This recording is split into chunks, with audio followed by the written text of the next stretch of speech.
Diz-nos assim a palavra do Senhor: o que nos separará do amor de Cristo? Serão aflições ou calamidades?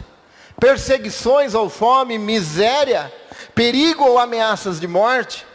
Como dizem as Escrituras, por causa de ti enfrentamos a morte todos os dias. Somos como ovelhas levadas ao matadouro. Mas apesar de tudo isso, somos mais que vencedores por meio daquele que nos amou. E estou convencido de que nem a morte, nem a vida, nem anjos, nem demônios, nem o que existe hoje, nem o que virá no futuro, nem poderes, nem altura, nem profundidade, nada em toda a sua criação jamais poderá nos separar do amor de Deus revelado em Cristo Jesus nosso Senhor. Você pode dizer um amém? Amém. Graças a Deus. Feche os olhos. Senhor, Deus, vamos agora neste momento, Deus, meditarmos na Tua palavra. Ministra essa palavra em nossos corações, Pai. Tenha misericórdia de nós. Fala conosco nesta noite. Precisamos ouvir a Tua voz. Em nome de Jesus. Amém. Pode se assentar. Meus irmãos, semana passada, nós refletimos sobre uma luta que nós temos constantemente. Essa luta é travada diariamente entre a luta em moldar-se com o mundo, né? Não vos conformeis, não moldar-se, não tomar a forma, contra versus transformação de mente. E o Espírito Santo ministrou muito forte ao nosso coração. Pelo menos no meu coração, eu fui embora alegre com tudo aquilo que Deus falou conosco no domingo passado. Bom, o Espírito Santo ministrou que a nossa mente transformada é uma cosmovisão bíblica. Nós falamos sobre isso semana passada. Uma cosmovisão é ler e avaliar o mundo, a sociedade e tudo aquilo que está em nossa volta. A nossa cosmovisão, servos de Deus, filhos de Deus, é uma cosmovisão bíblica. Então nós lemos o mundo, lemos a sociedade, tudo que está à nossa volta, mas lemos numa visão à luz do Evangelho. Bom, o mundo, a sociedade e tudo que está à nossa volta, está acontecendo algo diariamente. E quando vemos isso, nós recorremos à palavra de Deus, o que a palavra de Deus diz. E nós falamos sobre ter a mente de Cristo. E a mente de Cristo não está presa somente à salvação, à graça e à santificação. É tudo isso. Mas a mente de Cristo também é agir como Cristo agiu. Ver como Cristo viu e vê. Sentir o que Cristo sente. E hoje, nesta noite, eu quero meditar com você um pouco sobre o amor de Deus. Vendo agora o amor de Deus com essa mente transformada pelo poder do Evangelho. Porque muitas vezes, talvez eu e você, estamos fazendo uma leitura errada sobre amor. Muitas vezes eu e você fazemos uma leitura romântica sobre amor. Talvez a nossa leitura de amor de Deus está mais moldada ao padrão, ao sistema do mundo, ou até mesmo ao padrão do mundo. Nós vimos alguma coisa e não conseguimos ver o amor de Deus neste momento. E o texto lido nos mostra que a palavra em destaque aqui é o amor. Aparece 3 vezes dentro de poucos versículos. Amor de Deus se destaca dentro do texto. Ela se contrapõe a outras coisas que o texto diz, que tentam, muitas vezes, nos levar a pensar que Deus não nos ama. Paulo vai falar de dificuldades e tantas outras coisas. Não que isso consiga, por isso exatamente por isso, nós precisamos de uma mente transformada. Para nós entendermos que em meio às dificuldades, o amor de Deus está presente conosco.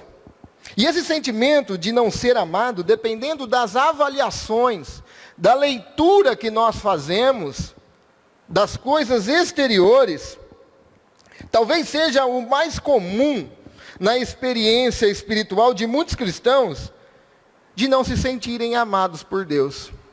Porque estão fazendo uma leitura errada. Talvez estão fazendo num padrão do sistema do mundo de amor.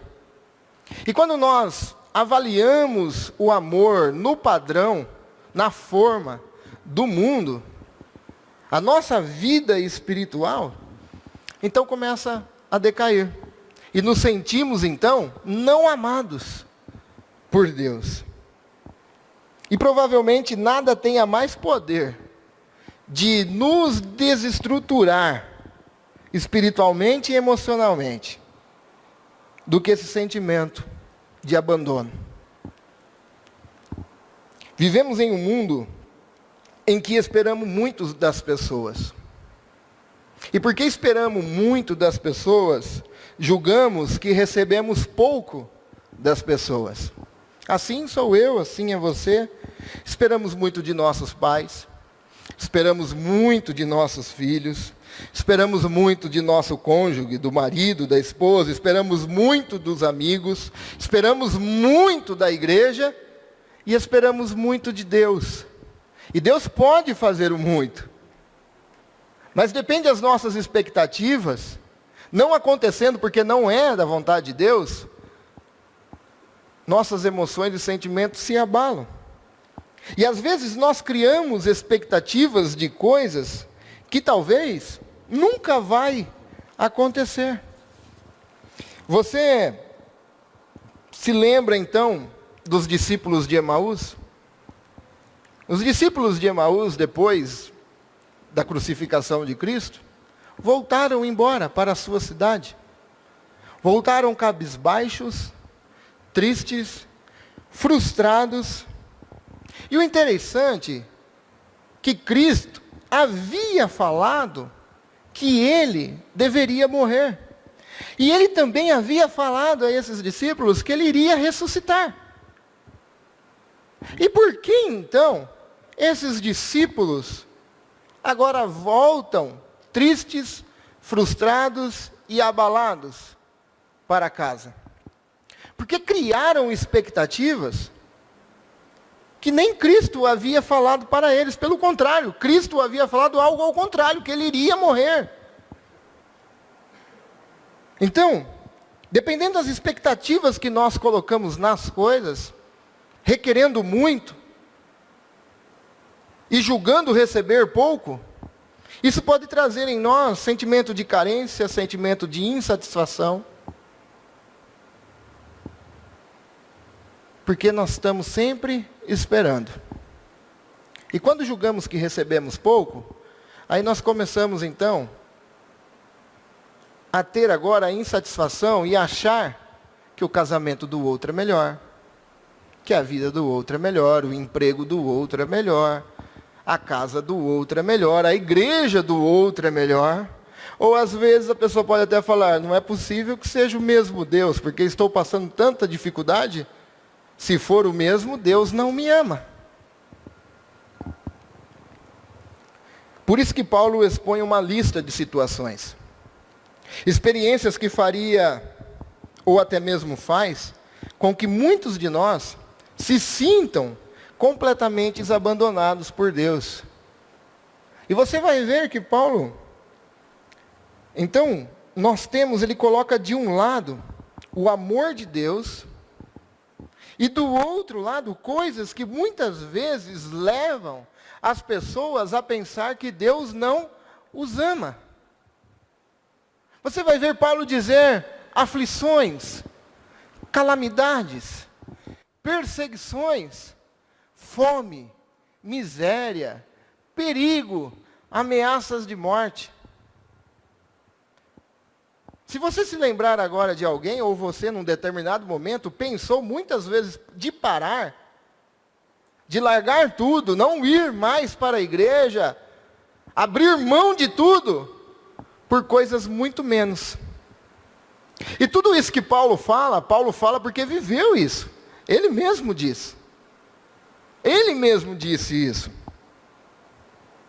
Coisas essas que por bem menos, muitos abandonaram a fé, por não se sentirem amados por Deus, por ligarem sofrimento a então falta de amor de Deus, por ligarem aflições à falta de amor de Deus, por ligarem a miséria, perigo, falta de amor de Deus. Mas por que, na verdade, esse sentimento acontece? Porque nós temos uma grande dificuldade de conciliar um Deus bom, acontecendo coisas ruins, com pessoas boas. Eu vou na igreja, eu sirvo a Deus, eu oro, eu leio a Bíblia, eu sou um bom pai, eu sou um bom filho, eu sou um bom marido. E por que coisas ruins acontecem comigo? Isto é o que o padrão do mundo tenta colocar. Que coisas ruins não devem acontecer com pessoas que aparentemente são boas. E isso nós vemos até em algumas igrejas sendo pregadas. Você faz isso, não acontece aquilo. Você faz isso, não acontece aquilo. É uma barganha constantemente com Deus. É um toma lá, dá cá. E aí nós vemos Paulo passando por todas essas coisas.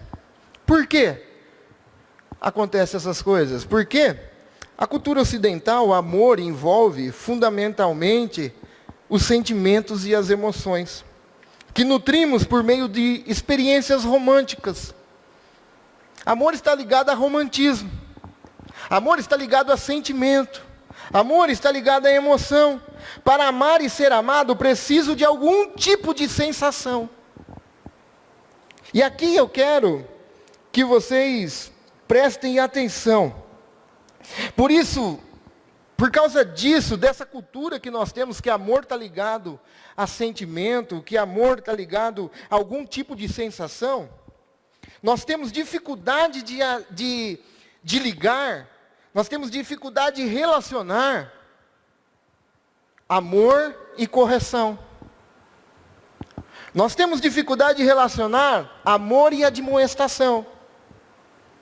Quando a própria Bíblia diz que Deus corrige a quem Ele ama. Mas na hora que a correção acontece, através de aflições, através de tribulações, através de perseguições, nós queremos tirar esse versículo da Bíblia e acharmos então que Deus não nos ama. Porque se amasse, não aconteceria essas coisas conosco. O problema é que o amor, como nós vemos nas novelas, nos filmes, nos livros, é um sentimento frágil e muitas vezes egoísta. O amor está mais relacionado em o que eu sinto por alguém, diz mais respeito a mim do que ao outro. Por exemplo, eu posso dizer que eu amo a Deus. Mas a pergunta teria que ser se Deus se sente amado por mim. Basta então nós pensarmos se tudo que Deus nos dá, todo o tempo que eu tenho, tudo aquilo que o Senhor me proporciona, todas as bênçãos que o Senhor nos deu, e aí perguntarmos, não se você ama Deus, mas o que Deus tem sentido se você ama Ele. Mas muitas vezes o amor está relacionado à minha sensação e ao meu sentimento. Nosso amor a Deus não pode se tratar de uma relação romântica. O nosso amor a Deus não pode se tratar de um romantismo no padrão do mundo. O nosso amor a Deus não pode se tratar como um conto de fadas. nem mesmo de um sentimento que depende se Jesus me trata como um namorado, trata a sua namorada. Nós relacionamos amor a essa forma de trato. Paulo não julga o amor de Deus pelas situações exteriores. Paulo tem uma mente transformada. E essa mente à luz do Evangelho trouxe a um entendimento que mesmo em aflições, mesmo em perseguições, mesmo em calamidades, mesmo em fome, miséria, perigo, muitas vezes, como ele diz, ele não olha de uma forma romântica, dizendo, se isso acontece comigo, Deus não me ama. A pergunta de Paulo não é se as coisas ruins, dificuldades, frustrações, traumas, traições existem. A pergunta de Paulo não é essa. A pergunta de Paulo é se elas têm o poder de separar do amor de Deus. Então é sinal que elas existem. Acontecem. Vivenciamos, sofremos, somos frustrados, trazemos traumas no decorrer da vida. Elas são reais. Mas o que Paulo está perguntando é, essas coisas têm possibilidade de separar-nos do amor de Deus que foi revelado em Cristo Jesus? A pergunta que eu quero te fazer é, se juntarmos tudo que já enfrentamos, se juntarmos tudo que já sofremos, que já passamos, abandonos talvez traições, talvez decepções, talvez frustrações, você acha que isso teria o poder de te separar do amor de Deus? Você acha que um momento de provação, que você julga talvez que Deus virou a face, que você julga que Deus virou as costas para você, você acha que num momento de sofrimento, que você analisa, por um momento, não com a mente transformada pelo poder do Evangelho, mas você analisa dentro de um sistema, aonde que a pessoa nasceu, somente para ser feliz, que não vai ter provações, que nada vai acontecer de mal, e você julga desse jeito, se Deus é bom, não pode acontecer essas coisas comigo? Agora olhando do outro lado, você acha que todas essas coisas que talvez você está passando, você acha que isso vai conseguir te separar do amor de Deus?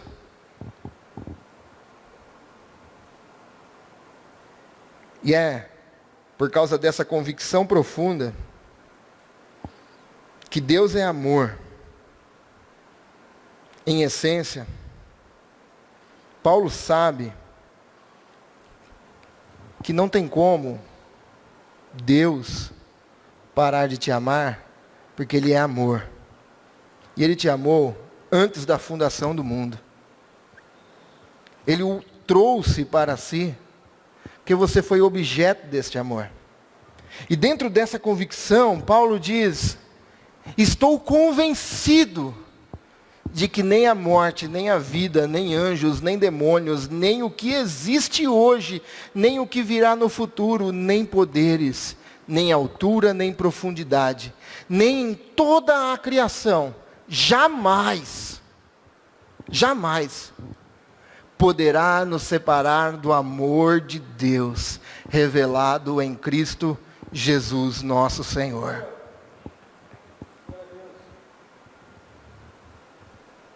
Dizendo, você vai passar por mais aflições. Você vai passar por várias provações. Mas tudo que vier decorrer, Paulo diz no presente, que nem a morte, nem a vida, nem anjos, nem demônio, nem o que existe hoje, nem o momento presente hoje, nem o momento de sofrimento hoje, e nem o que vai acontecer amanhã. Talvez você se preocupa com o amanhã. E nem o que vai acontecer, coisas que você nem sabe. Paulo diz, olha, nem acontecendo essas coisas, jamais nos separará do amor de Deus que foi revelado em Cristo Jesus. A convicção que temos dessa verdade não apenas transforma os nossos pensamentos, ela reordena os nossos sentimentos. Uma pessoa que crê que nada nem ninguém pode separá-lo do amor de Deus, porque nada pode fazer com que Deus deixe de ser Deus, porque Ele é amor em essência, a sua natureza é amor, e Ele não pode então deixar de ser Deus, vive então uma vida de segurança e amada para sempre. É por isso que C.S. Lewis disse: pedir para Deus que deixe de nos amar, ou que nos ame menos, é o mesmo que pedir que Deus deixe de ser Deus. Você é objeto do amor de Deus. E Deus nunca vai deixar de amar, Deus nunca vai amar você menos.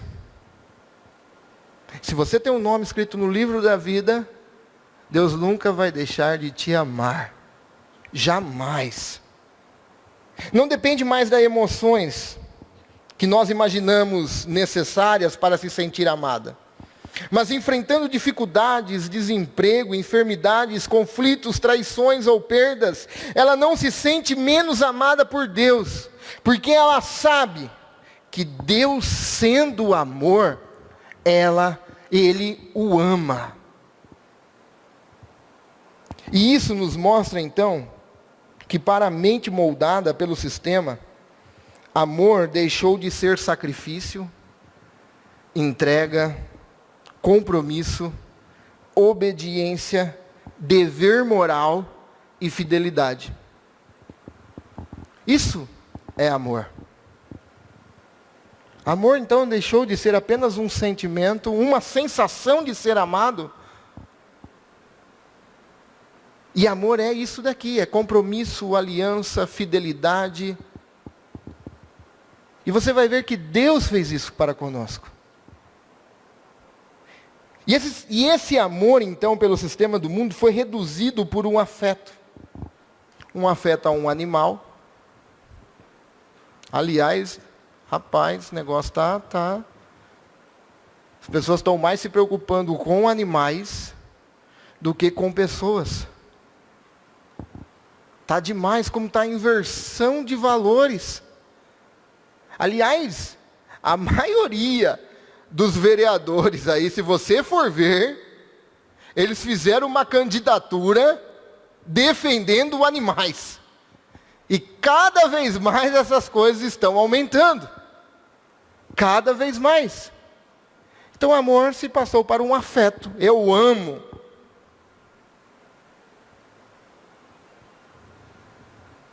Um animal, algo, ou até mesmo uma pessoa, mas somente um afeto, deixando de lado obediência, deixando de lado fidelidade, deixando de lado compromisso, deixando de lado aliança, deixando de lado dever moral. Mas o que importa é a sensação de ser amado. Então Deus nos mostra que para a mente transformada pelo Evangelho, na verdade, amor não é sensação. E o último que nós vamos meditar, amor é decisão. Amor não está relacionado à sensação. Amor está relacionado a você decidir amar. A você tomar uma decisão de amar. Deus nos amou. O versículo diz que nem a altura, nem a profundidade, nada, em toda a criação jamais poderá separar do amor de Deus, revelado em Cristo Jesus, nosso Senhor. Deus nos amou. E esse amor se revelou em Cristo Jesus. Esse amor revelado na cruz do Calvário. O maior símbolo de amor não é coração. O maior símbolo de amor é a cruz. Este é o maior símbolo de amor. E nós romantizamos com apenas um coração.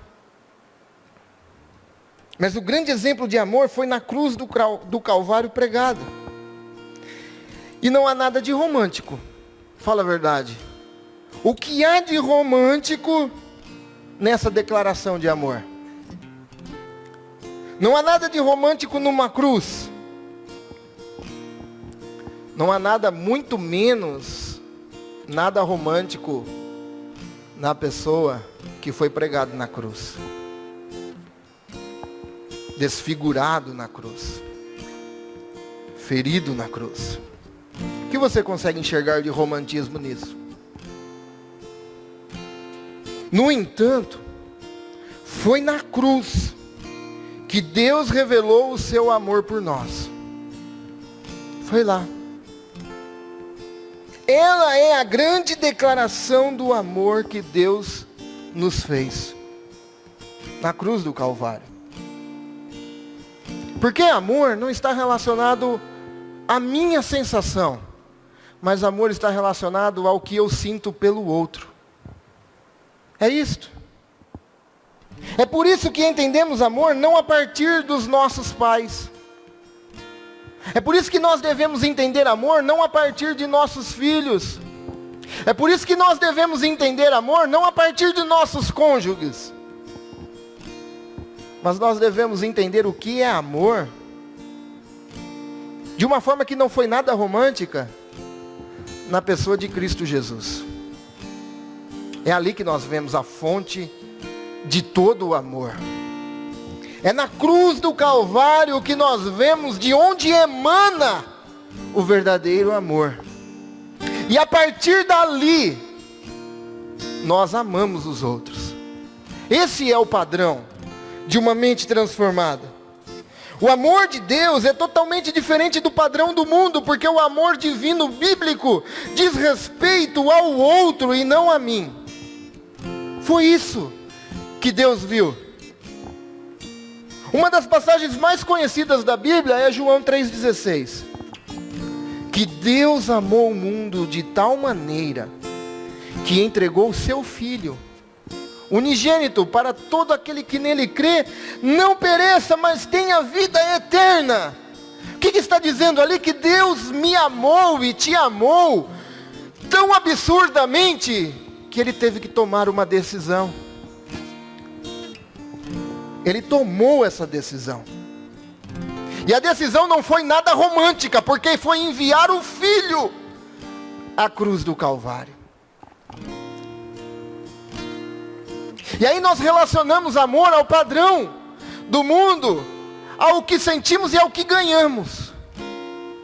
Uma certa feita até falaram: ué, cadê o amor?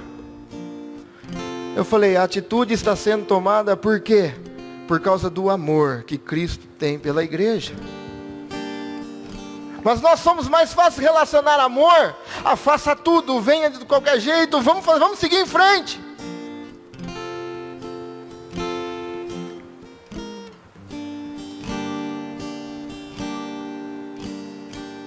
O que eu preciso te dizer nessa noite é que Deus amou você. E amou de uma forma tão absurda que Ele tomou uma decisão e não pensou. Não tosquenejou. Ele tomou a decisão de enviar o Filho por você. Por mim e por você. Independentemente da tua situação, das suas dores, Ele te ama. E talvez você está vivendo de uma forma e falando, não é possível que Ele me ama se eu estou passando isso. Eu preciso ratificar para você, Ele te ama. Ele te ama. Não analise no padrão do mundo, mas analise na luz do Evangelho. Que Cristo disse aos seus discípulos, e amando, os amou até o fim. Ele amou até o fim aonde? Até a cruz. Tomou o cálice da ira de Deus por nós. Ele nos amou até o fim. Como eu disse semana passada, nossos sentimentos seguem os nossos pensamentos, e nossos pensamentos moldam as nossas emoções. E se nós não tivermos a mente de Cristo, Nós vamos avaliar como que as coisas acontecem como se fosse um castigo de Deus. E não vamos conseguir ver o amor de Deus nisso.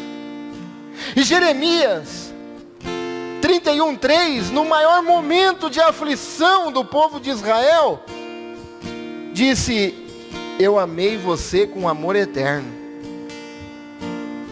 com amor leal, a atrair a mim. Deus nos ama com amor eterno, Deus nos ama de forma leal. Seu amor não é impulso de sentimentos abstratos, mas é inconstância, lealdade e afeição eterna. Muitas pessoas carregam consigo lembranças de abandono, lembranças de abuso, lembranças de violência, lembranças de rejeição, lembranças de traições. Isso faz com que as pessoas, meus irmãos, se desenvolvam um mecanismo de compensação, é chamado, para serem admiradas pelos outros. Tornam-se então profissionais excelentes, alunos excelentes, pais excelentes. Tudo que ele tenta fazer com perfeição, e nós temos que fazer isso. Nós temos que ser assim. Mas o problema é que muitas pessoas fazem isso como um mecanismo de compensação de ausência de amor. A pessoa sofreu ausência de amor no passado, a pessoa sofreu traição, abandono e tantas outras coisas. Você já reparou um negócio? A mulher larga do marido ou o marido larga da mulher. A primeira coisa que eles vão fazer, a maioria, vou para academia. Já percebeu isso? Vai na academia. Porque eu preciso agora emagrecer, ele vai ver o que ele perdeu. E vai ser o melhor atleta enquanto ficar lá. Porque ele quer fazer uma compensação de afeto. E essas pessoas que desenvolvem então esse mecanismo de compensação de ausência de amor, sentem-se amadas, na verdade, apenas quando conquistam o respeito e admiração de outras pessoas, por sua capacidade e por sua habilidade. O que eu quero lhe dizer nessa noite, é que você tem que ser um ótimo profissional. Você tem que ser um ótimo filho. Você tem que ser um ótimo pai, uma ótima mãe. Você tem que ser um ótimo funcionário, um ótimo empresário, um ótimo aluno. Mas não por um sentimento de carência. Por quê?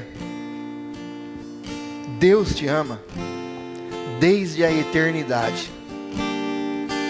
Deus te ama e sempre te amou e sempre te amará. Antes mesmo que você se formasse no ventre da tua mãe, diz a palavra do Senhor. E talvez você diga que você não foi projetado, mas Deus já havia lhe projetado, porque Deus o amou antes da eternidade.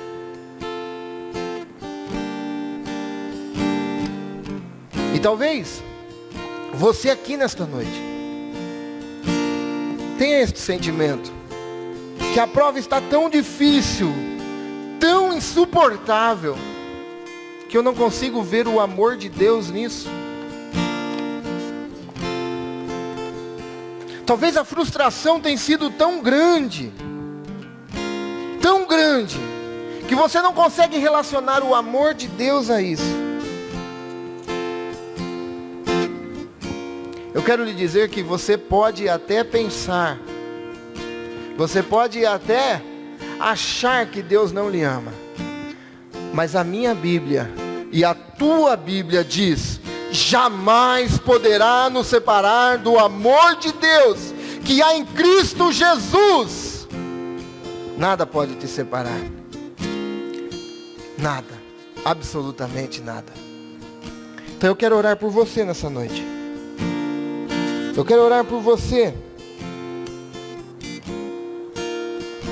que às vezes por causas exteriores se sente abandonado ou até mesmo não amado. Para que o amor de Deus se derrame em seus corações. E que nada, absolutamente nada, você venha entender que pode separar do amor de Deus. Eu quero orar por você que carrega consigo alguns traumas. E esse trauma você pensa que não é amado. Mas eu quero orar que você entenda que você sempre foi amado e sempre vai ser amado. Que há um Deus no céu que nos ama. Ele te ama. Vamos orar? Pai, em nome de Jesus. Em nome de Jesus, Senhor. Quantas, Senhor, pessoas, Pai, não conseguem relacionar. Não conseguem entender, Senhor, sofrimento e amor. Não conseguem relacionar um Deus bom, acontecendo coisas aparentemente ruins. E por causa disso pensamos que o Senhor não nos ama. Ó Deus, em nome de Jesus, que o Senhor, Pai, venha nos dar esse convencimento que Paulo teve, Senhor, de que nada e jamais poderá nos separar do amor de Deus. Ó Deus, em nome de Jesus Cristo, Senhor, em nome de Jesus.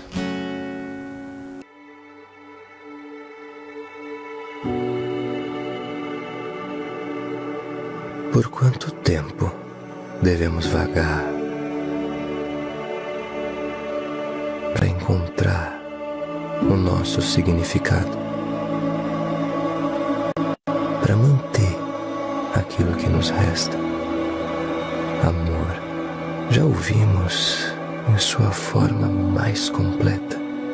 Buscamos em águas rasas algo que é tão profundo. Sentimos o calor do carinho, o brilho quente de ser visto. E ainda assim, esperamos uma expressão que convença, onde a paixão e o romance falham, onde a dor abraça a beleza. Amor, como um bebê no ventre, respirando ainda por nascer, abrigado em carinho, uma nova esperança. Como o pai, ao lado do filho, enquanto as ondas quebram na praia, uma vida levada à plenitude, protegida da tempestade. Como o garoto que aprende a carregar aquela que o carregou primeiro, que segura sua mãe como um tesouro, como um dever e recompensa. Eu ouvi uma história, palavras antigas, recontadas, de um homem, à face do amor, que escolheu a morte no lugar de tronos. E ali o amor em sua totalidade, exposto em sacrifício, no dia em que Jesus Cristo, o Filho de Deus, morreu em meu lugar. Um amor que nunca tem fim é dado quando um homem entrega a sua própria vida por um amigo. Não há nada romântico e a pessoa ser perfurada. Não há nada romântico a pessoa ser zombada. Não há nada romântico onde as pessoas passavam e maleavam a sua cabeça e diziam: se tu és o Filho de Deus, desce daí. Não há nada romântico onde uma coroa de espinhos colocaram em sua cabeça. Não há nada romântico receber chicoteadas. Não há nada romântico nisso. Mas isso é o verdadeiro amor. O amor de Deus. Se nós queremos conhecer o que é amor, não devemos avaliar amor a pais, a cônjuges. Devemos avaliar amor a Cristo. E a partir desta avaliação do amor de Cristo, amarmos uns aos outros. Em nome de Jesus.